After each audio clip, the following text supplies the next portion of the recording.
매일 아침 하나님과 함께 누리는 하늘의 양식, 오늘 만나.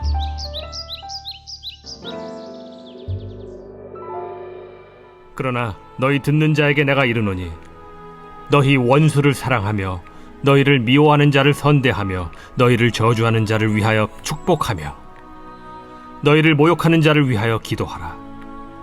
너의 이 뺨을 치는 자에게 저 뺨도 돌려대며 내 겉옷을 빼앗는 자에게 속옷도 거절하지 말라.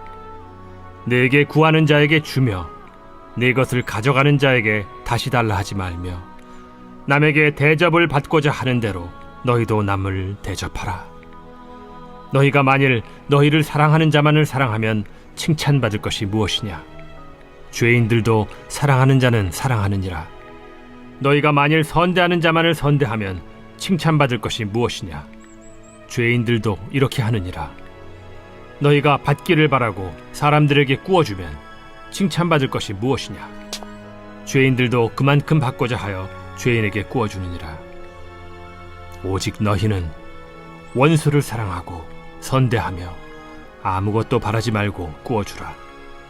그리하면 너희 상이 클 것이요 또 지극히 높으신 이의 아들이 되리니 그는 은혜를 모르는 자와 악한 자에게도 인자하시니라. 너희 아버지의 자비로우심같이 너희도 자비로운 자가 되라. 비판하지 말라. 그리하면 너희가 비판을 받지 않을 것이요 정죄하지 말라. 그리하면 너희가 정죄를 받지 않을 것이요 용서하라. 그리하면 너희가 용서를 받을 것이요 주라. 그리하면 너희에게 줄 것이니 곧 후히 되어 누르고 흔들어 넘치도록 하여 너희에게 안겨주리라.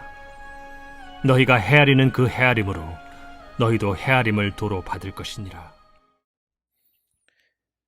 예수님께서 오늘 본문을 통해 우리에게 온전한 하나님의 자녀로서 살아갈 방법에 대해서 제시해 주십니다. 먼저 예수님께서는 4가지를 우리에게 요청하시는데요.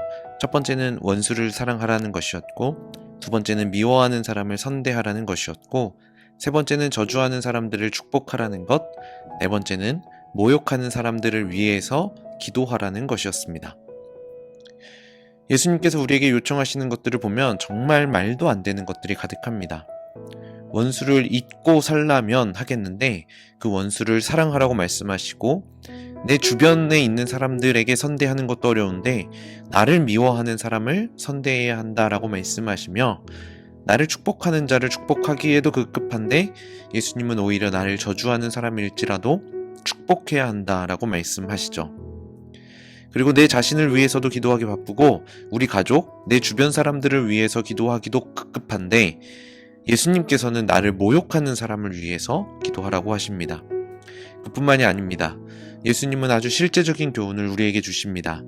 뺨을 치는 자에게 반대편 뺨도 돌려대라고 하시고, 겉옷을 빼앗는 자에게는 속옷까지도 내어주라고 말씀하십니다. 구하는 자에게는 주라고 말씀하시고, 내 것을 가져가는 사람에게는 다시 달라고 하지 말라고 하시죠. 정말 말도 안 되는 어려운 명령을 우리에게 주셨습니다. 그런데 우리는 예수님의 이 명령을 내 입장에서 져야 하고 내 입장에서 빼앗기는 이러한 측면에서 보는 것이 아니라 오히려 반대의 측면에서 한번 생각해 보려고 합니다. 만약 내가 별로 좋아하지 않는 사람이 나를 향해 사랑을 보여주면 어떨까요? 내가 저주했던 사람이었는데 오히려 그 사람이 나를 축복해주면 우리의 기분이 어떨까요? 내가 몰랐었던 사람이었는데 그 사람이 나를 위해 기도해주면 우리는 어떨까요?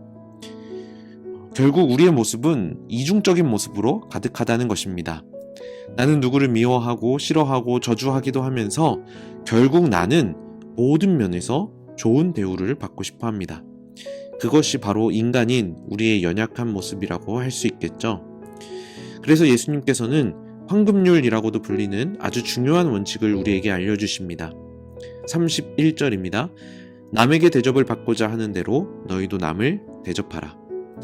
다른 사람들로부터 받고 싶어 하는 대로 그걸 그대로 남에게 주라는 것이죠. 사실 원리는 쉽습니다.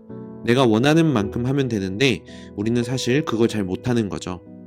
그런데 이게 그리스도인의 삶의 기준이 되어야 한다는 것입니다. 나를 사랑하는 사람을 사랑하는 건 쉽습니다. 그리고 이건 누구나 할 수 있는 겁니다. 그런데 그리스도인이라면 나를 저주하는 사람도 사랑할 수 있어야 하는 것이죠. 32절과 33절에 이렇게 공통적으로 말씀하십니다. 죄인들도 사랑하는 자는 사랑하느니라. 죄인들도 이렇게 하느니라.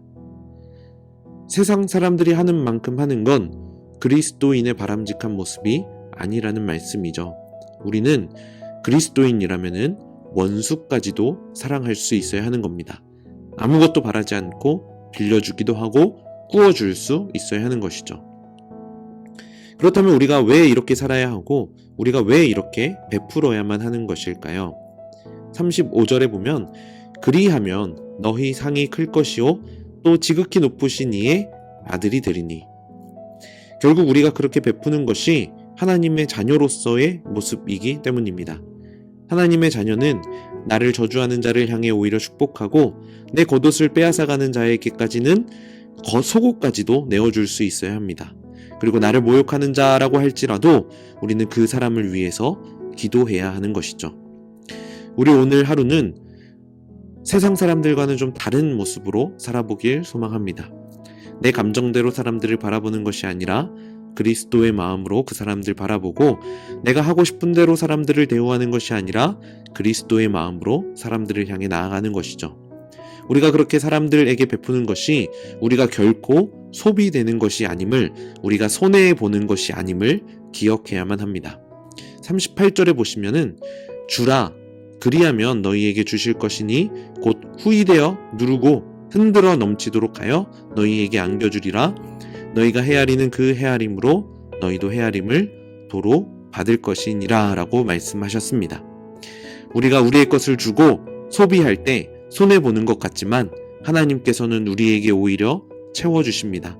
그냥 주시는 게 아니라 마치 곡식을 채울 때에 흔들면은 빈 공간이 사라지고 그 공간에 곡식을 더 많이 채울 수 있는 것처럼 흔들어서 꾹 눌러서 아주 가득 채워주시는 것이죠.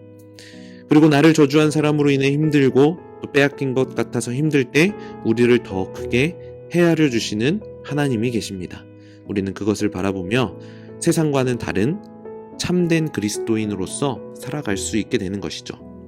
오늘 우리 하루의 삶이 그런 참된 그리스도인의 모습, 더 나아가 하나님께서 채워주시는 진정한 위로와 헤아림이 가득한 그런 하루가 되시길 주님의 이름으로 간절히 축복합니다.